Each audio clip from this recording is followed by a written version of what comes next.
Hi guys! Welcome to our Palengke vlog! Nabalitaan ko nga na may padating na low pressure area dito sa lugar namin, kaya naman dali-dali ako nagpunta ng palengke para mamili ng konting stocks. Ganito talaga tayong mga Pilipino kapag nagkakaroon ng calamity ayaw magutom.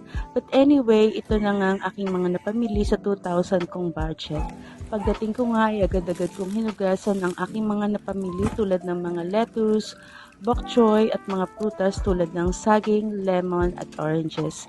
May mga binili din akong carrots, potatoes at sweet potato or kamote. At bumili na nga rin pala ako ng kamatis, scallion at red bell pepper kasi sobrang mahal talaga sa grocery store or sa mall.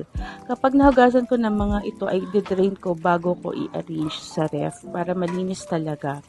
At sa 2,000 na budget ko nga ay nakabili rin ako ng 4 pieces na egg kasi meron pa naman akong stock sa ref. At bumili rin ako ng dried fish na daing kasi sobrang sarap talaga nito sa umaga.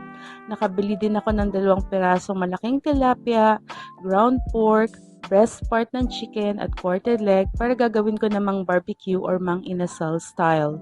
In addition nga pala sa mga napamili ko ay meron din akong napamili na 2 kilong bigas at kalahating kilong malagkit na inilagay ko na sa mga lalagyan kaya hindi ko na nasama sa video. Kaya nung hapon ay naisipan kong magluto na rin ng dinner kasi medyo gumagabi na rin.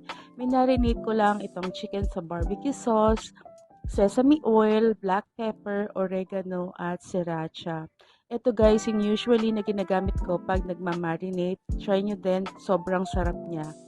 Then, inilagay ko lang sa air fryer ng tag 15 minutes both sides.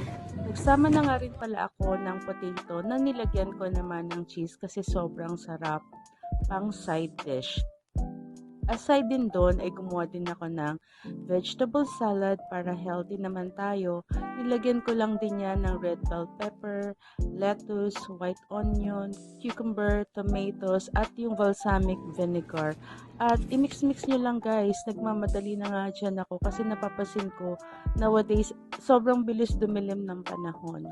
At nung luto na nga ang ating chicken ay hinanga ko na sa ating air fryer para ready na tayo sa ating dinner. At kung until now sa part na to ay nakaabot ka, please don't forget to like and comment to our video and share nyo na rin sa mga friends nyo guys. Don't forget to follow sa ating page at meron din tayong Facebook page.